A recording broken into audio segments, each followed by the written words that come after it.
जब नारद जी ने पूछा और श्रीहरि ने बताया, कर्म बड़ा या भाग्य। इंसान को कर्म करते रहना चाहिए, क्योंकि कर्म से भाग्य बदला जा सकता है। जब नारद जी ने पूछा और श्रीहरि ने बताया, कर्म बड़ा या भाग्य।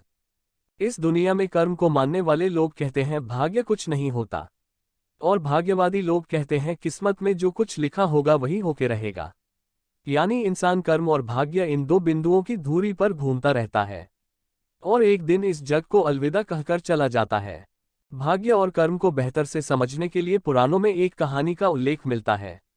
एक बार देवर्षि नारद जी वैकुंठ धाम गए, वहां उन्होंने भगवान विष्णु का नमन किया। नारद जी ने श्रीहरि से कहा, प्रभु, पृथ्वी पर अब आपका प्रभाव कम हो रहा है। धर्म पर चलने वालों को कोई अच्छा फल नहीं मिल रहा, जो पाप कर रहे हैं उनका भला हो रहा है। तब श्रीहरि ने कहा, ऐसा नहीं है देवर्षि, जो भी हो रहा है सब नियति के जरिए हो रहा है। नारद बोले, मैं तो देखकर आ रहा हूँ, पापियों को अच्छा फल मिल रहा है और भला करने वाले, धर्म के रास्ते पर चलने वाले लोगों को बुरा फल मिल रहा है। भगवान ने कहा, कोई ऐसी घटना बताओ। नारद ने कहा, अभी मैं एक जंगल से आ रहा हूँ, वहां एक गाय दलदल में फंसी हुई थी। कोई उसे बचाने वाला नहीं था।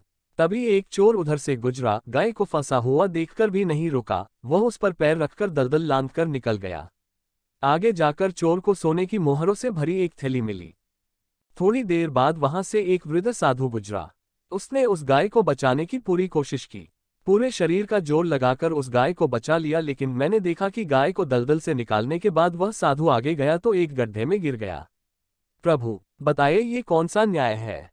नारद जी की बात सुन लेने के बाद प्रभु बोले, ये सही ही हुआ। जो चोर गाय पर पैर रखकर भाग गया था, उसकी किस्मत में तो एक खजाना था, लेकिन उसके इस पाप के कारण उसे केवल कुछ मोहरें ही मिली। श्रापित है यह मंदिर, यहाँ इंसान बन जाता है पत्थर। वहीं उस साधु को गड्ढे में इसलिए गिरना पड़ा क्योंकि उसके भाग्य में मृत्यु लिखी थी, लेकिन गाय के बचाने के कारण उसके पुण्य बढ़ गए और उसे मृत्यु एक छोटी सी चोट में बदल गई। इंसान के कर्म से उसका भाग्य तय होता है। संक्षेप में, इंसान को कर्म करते रहना चाहिए,